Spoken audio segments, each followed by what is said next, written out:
Hello, Jamie here. I'm just going to give you a really quick update. It's starting to rain, I'm absolutely knackered and I want to get home.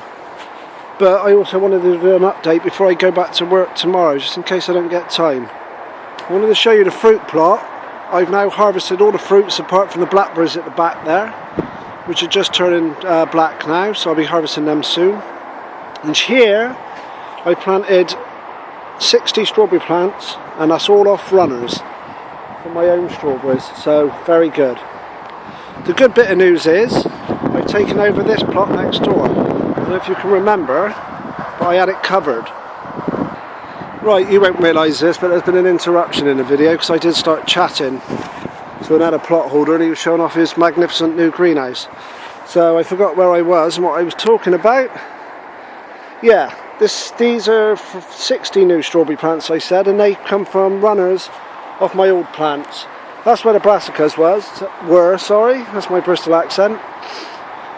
So basically that is now the fruit plot complete, and that should be easy to manage, not much weeding because it is all mulched and chip bark down.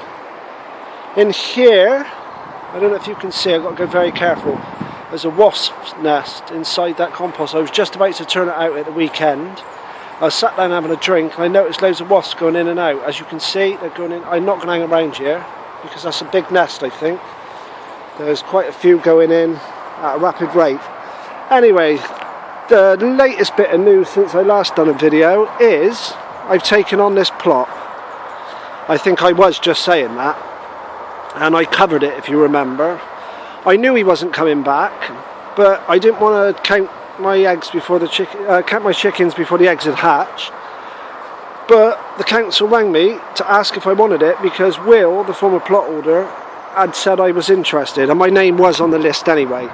So I've taken on this half now. So between us, Anna's got this half here, I got the two halves at the back, got now two whole plots, and my sister's got the fruit plot.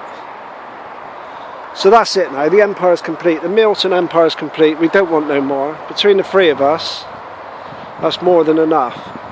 So I took on this plot and I then thought, well, what am I going to do with it? I've got a no-dig plot, I've got, well, basically that's all no-dig now. I've got my no-dig areas, I've got my fruit plot, what can I have on here? And after watching a lot of programmes, because it's the BBC Summer of Wildlife, I thought, yeah, what this plot needs is a wildlife pond. So, on Saturday, after I planted out my strawberries, I dug a little hole. And there it is. I say little, it's quite big. And I got it all different levels. Very shallow here. That'll be full of stones, rocks or whatever. And that's where frogs can mate and birds can stand on the edge and get a drink, badgers, foxes, whatever. And there's another view of it. So that's the pond. The liner come today, but unfortunately the company that supplied the liner forgot to put the underlay in, so my best laid plans of having it all done today have fallen through. But I just wanted to show you. So where Will had his herbs here, I'm going to keep those herbs because they're nice. I think they'll go all right around the pond. And then I should probably get some bamboo and various, I'm going to make a couple of wildlife hotels, some log piles here and over the far side, so little froglets when they come out after being tadpoles have got somewhere to go. So that is the new plot, or the newer plot. The new plot's at the back there. Here's the new plot. So if you look at it there, I've got this one here, that's plot 1 and plot 2. So I've got two full plots. I say me, it's between a few of us really. All the same family. We're going to be really quick now because as you can see the weather's starting to come in and it's just starting to rain. I've put in all my winter brassicas, purple sprouting, January King Savoy, a pointed head cabbage, some various cabbages. I lost all my brassicas to cabbage white butterflies just before I had time to put them into the plant them out. I left them in the greenhouse and unfortunately lost them to cabbage whites. I don't know if any of you follow me on Twitter, but you'll be aware of this. So I had to go to a local nursery and I picked up 50 plants only a few days ago, so they were that size when I bought them. 50 plants, 3 different cabbages, so 30 different cabbages, 30 cabbages of 3 varieties, 10 purple sproutings and 10 kale for the princely sum of £2.50. So that was my bargain, 50 plants for £2.50.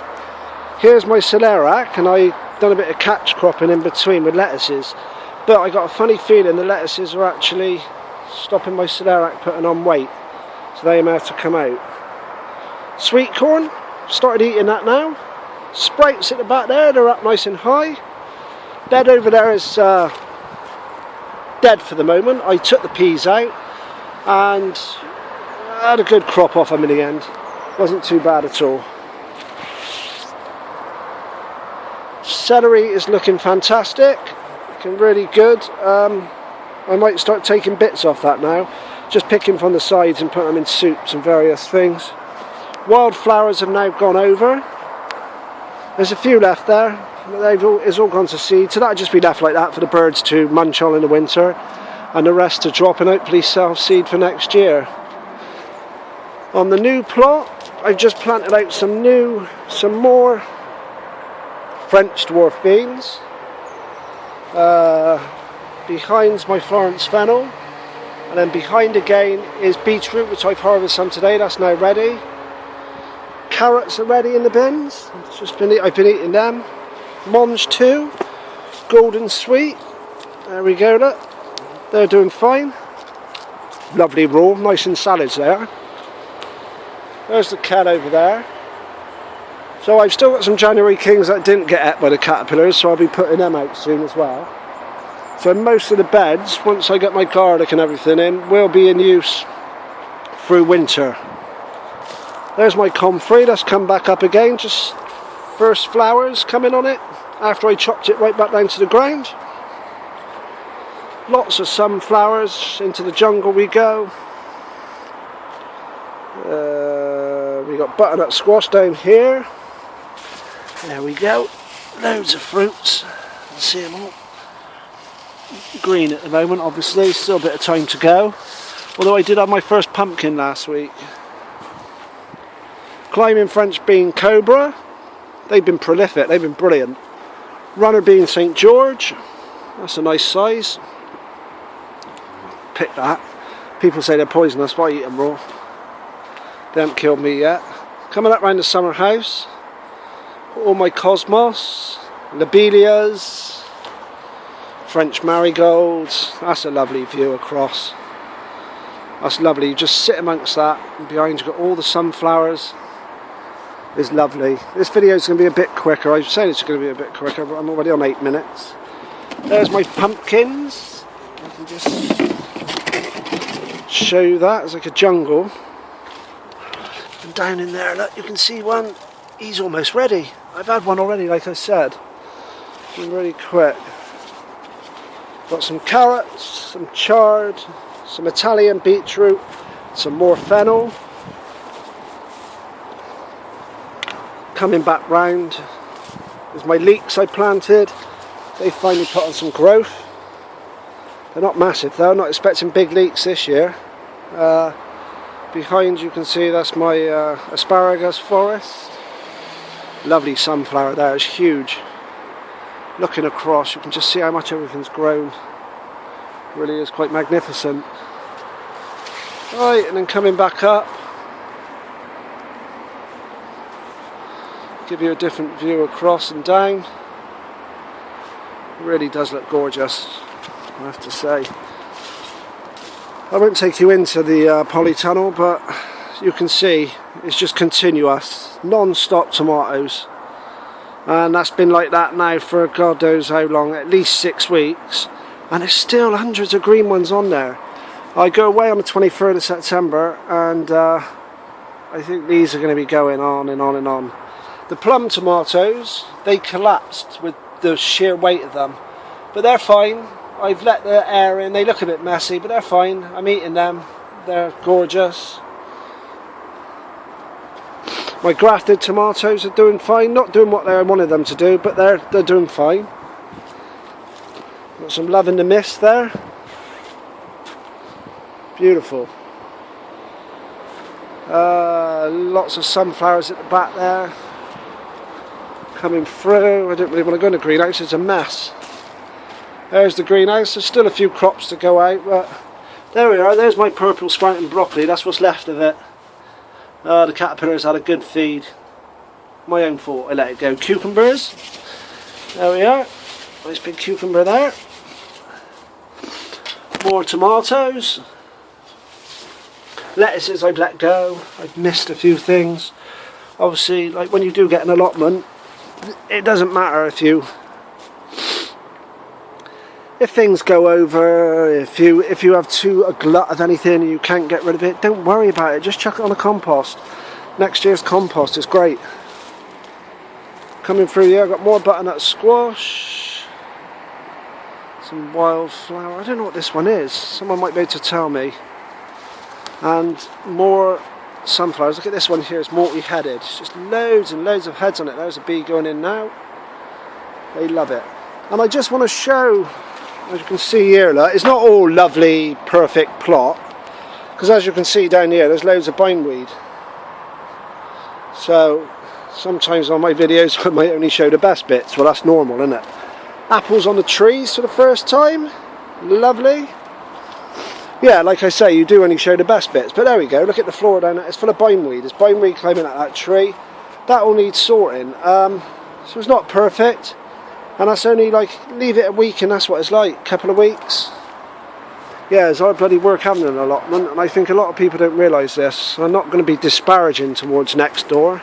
But they've had this plot the same time I got the plot we're stood on now. And that's what it looks like. They come down every 6 weeks or so and just strim it with a strimmer. I don't think they really understand what it takes to have an allotment. And there's a disused one behind that full of thistle. But this site's not very well managed, I'm afraid. I'm not going to speak out of turn about anyone, but that's just the way it is. It needs sorting, and it's maybe something I'm going to look into. I don't know if I can find the time. Right, here is an old Victorian plum tree.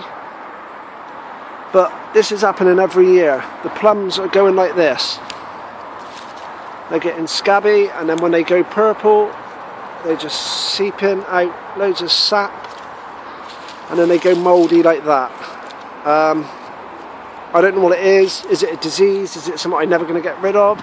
Does the tree have to come down? Is there anything I can do? So if anyone's got any ideas, let me know, and I'd appreciate it.